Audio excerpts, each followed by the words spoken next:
Welcome to Kotler and Keller's Marketing Management Series, Chapter 6, Analyzing Consumer Markets. Let's get started. Learning objectives. How do consumer characteristics influence buying behavior? What major psychological processes influence consumer responses to the marketing program? How do consumers make purchasing decisions? In what ways do consumers stray from a deliberative, rational decision process? Marketers must fully understand both the theory and the reality of consumer behavior. Culture, subculture, and social class are particularly important influences on consumer buying behavior. Culture is the fundamental determinant of a person's wants and behavior.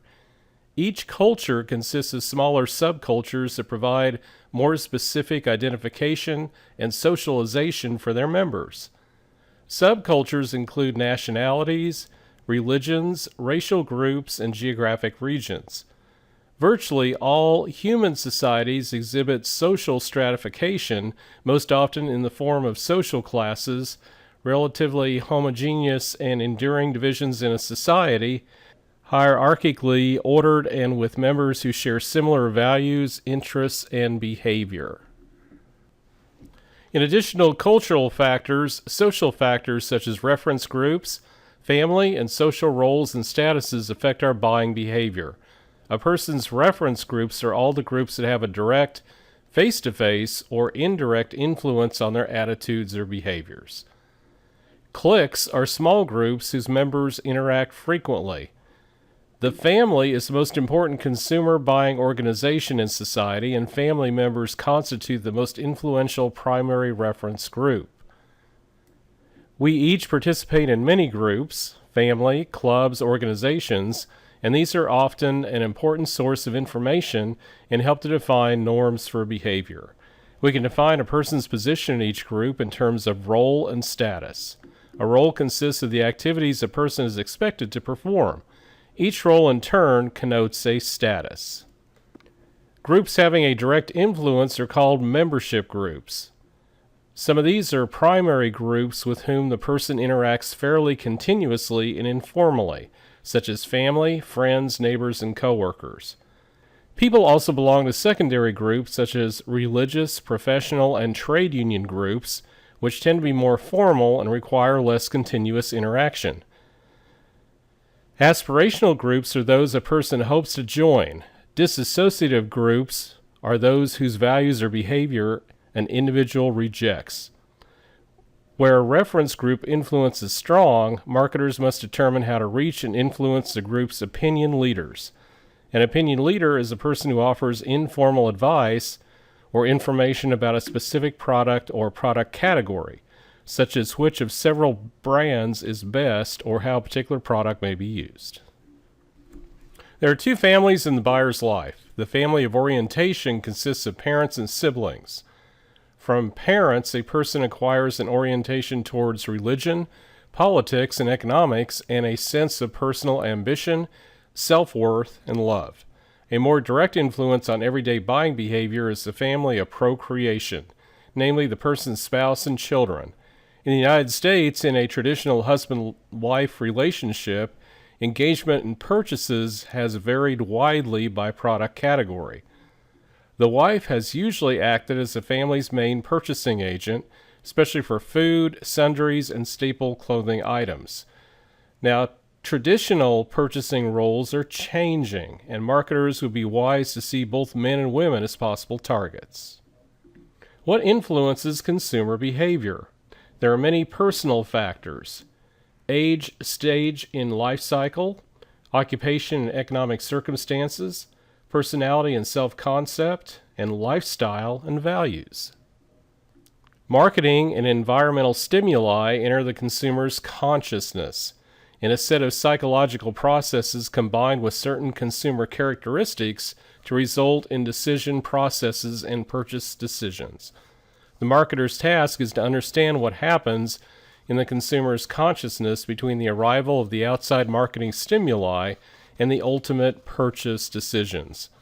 5 key psychological processes, motivation, perception, learning, emotions, and memory fundamentally influence consumer responses.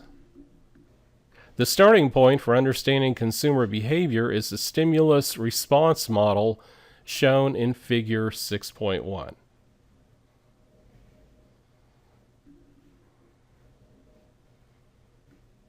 Key psychological processes include motivation. A need becomes a motive when it is aroused to a sufficient level of intensity to drive us to act. Motivation is governed by the following influencers. Freud's theory, behavior is guided by subconscious motivations. Maslow's hierarchy of needs, behavior is driven by lowest unmet need.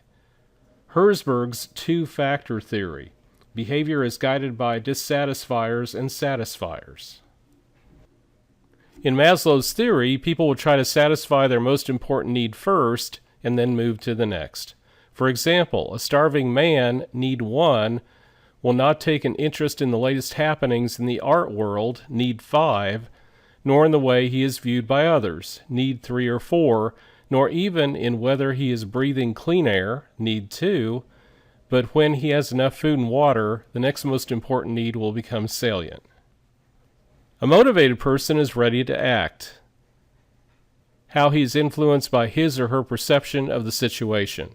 In marketing, perceptions are more important than reality because they affect consumers' actual behavior. We screen most stimuli out, a process called selective attention. Selective attention means that marketers must work hard to attract consumers' notice. Selective distortion is the tendency to interpret information in a way that fits our preconceptions. Consumers will often distort information to be consistent with prior brand and product beliefs and expectations. Most of us don't remember much of the information to which we're exposed, but we do retain information that supports our attitudes and beliefs. Because of selective retention, we're likely to remember good points about a product we like and forget good points about competing products. Subliminal perception has long fascinated armchair marketers, who argue that marketers enable and embed covert subliminal messages in ads or packaging. Consumers are not consciously aware of them, yet they affect behavior. Key psychological processes. Learning induces changes in our behavior arising from experience. Drive and cues, and generalization and discrimination. Marketers are increasingly recognizing the power of emotional appeals, especially if these are rooted in some functional or rational aspects of the brand. An emotion-filled brand story has been shown to trigger people's desire to pass along things they hear about brands through either word of mouth or online sharing. Firms are giving their communications a stronger human appeal to engage consumers in their brand stories. Cognitive psychologists distinguish between short-term memory, STM, a temporary and limited repository of information, and long-term memory, LTM, a more permanent, essentially unlimited repository. The associative network memory model views LTM as a set of nodes and links. Nodes are stored information connected by links of varying strength. Brand associations consist of all brand-related thoughts, feelings, perceptions, images, experiences, beliefs, attitudes, and so on that become linked to the brand node. Memory encoding describes how and where information gets into memory. The strength of the resulting association depends on how much we process the information at encoding, how much we think about it, for example, and in what way. Memory retrieval is the way information gets out of memory. The presence of other product information in memory can produce interference effects and cause us to either overlook or confuse new data. Clearly, the buying process starts long before the actual purchase and has consequences long afterward. Some consumers passively shop and may decide to make a purchase from unsolicited information they encounter in the normal course of events. Consumers don't always pass through all 5 stages. They may skip or reverse some. The model in Figure 6.4 provides a good frame of reference. However, because it captures the full range of considerations that arise when a consumer faces a highly involving or new purchase. With an internal stimulus, one of the person's normal needs, hunger, thirst, sex, rises to a threshold level and becomes a drive. A need can also be aroused by an external stimulus. Marketers need to identify the circumstances that trigger a particular need by gathering information from a number of consumers. They can then develop marketing strategies that spark consumer interest. The relative amount of information and influence of these sources vary with the product category and the buyer's characteristics. Generally speaking, although consumers receive the greatest amount of information about a product from commercial, that is, market-dominated sources, the most effective information often comes from personal or experiential sources or public sources that are independent authorities. By gathering information, the consumer learns about competing brands and their features. The first box in Figure 6.5 shows the total set of brands available. The individual consumer will come to know a subset of these, the awareness set.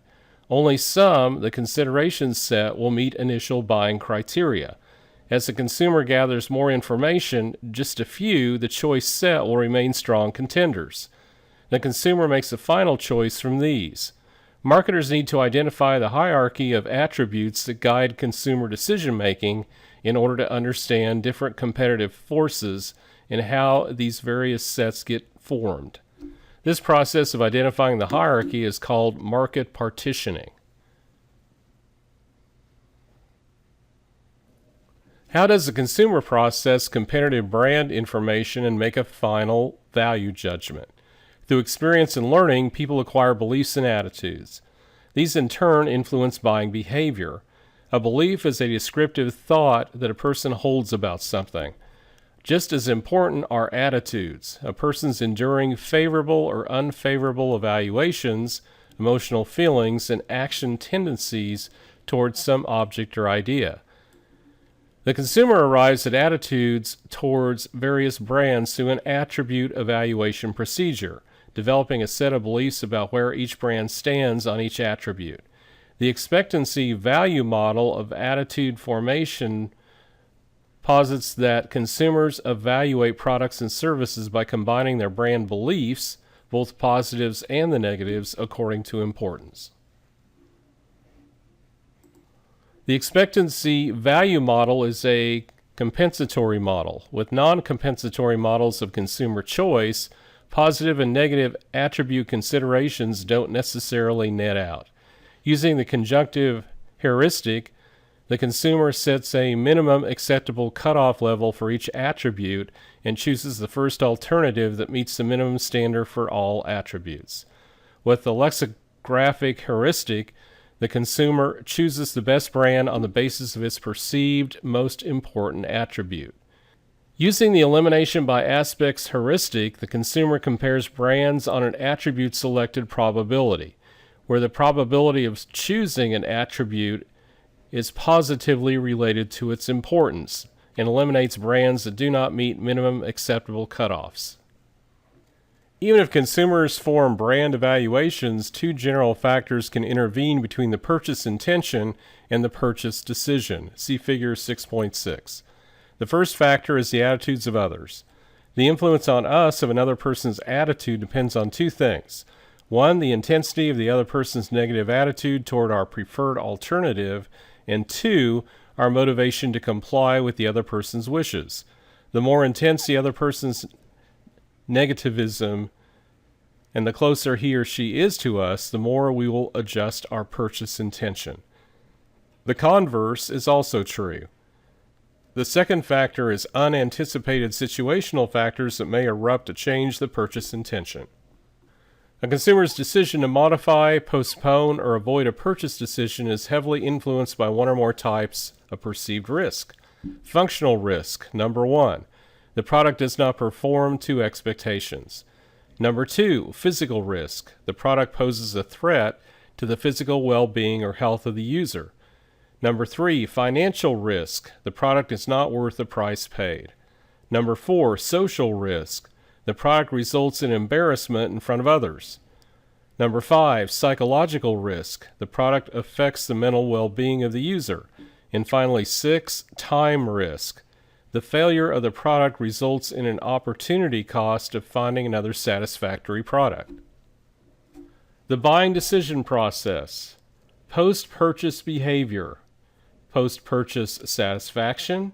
Post-purchase actions. And post-purchase uses and disposal.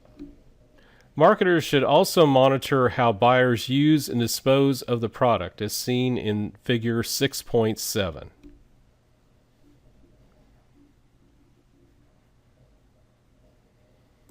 The expectancy value model assumes a high level of consumer involvement or engagement and active processing the consumer undertakes in responding to a marketing stimulus. We buy many products under conditions of low involvement and without significant brand differences. Consider salt. If consumers keep reaching for the same brand in this category, it may be out of habit, not strong brand loyalty. Evidence suggests we have low involvement with most low-cost, frequently purchased products. Marketers use techniques to try to convert a low-involvement product into one of higher involvement. Some buying situations are characterized by low involvement but significant brand differences. Here, consumers often do a lot of brand switching. The availability heuristic. Consumers base their predictions on the quickness and ease with which a particular example of an outcome comes to mind. Number 2, the representativeness heuristic. Consumers base their predictions on how representative or similar the outcome is to other examples. Number 3, the anchoring and adjustment heuristic. Consumers arrive at an initial adjustment and then adjust it, sometimes only reluctantly, based on additional information. There is a distinct advantage in selling something if its cost can be added to another large purchase. Home buyers are more inclined to view additional expenditures favorably, given the already high price of buying a house. Thanks for watching. Please check out the other videos in this marketing management series. Thanks again.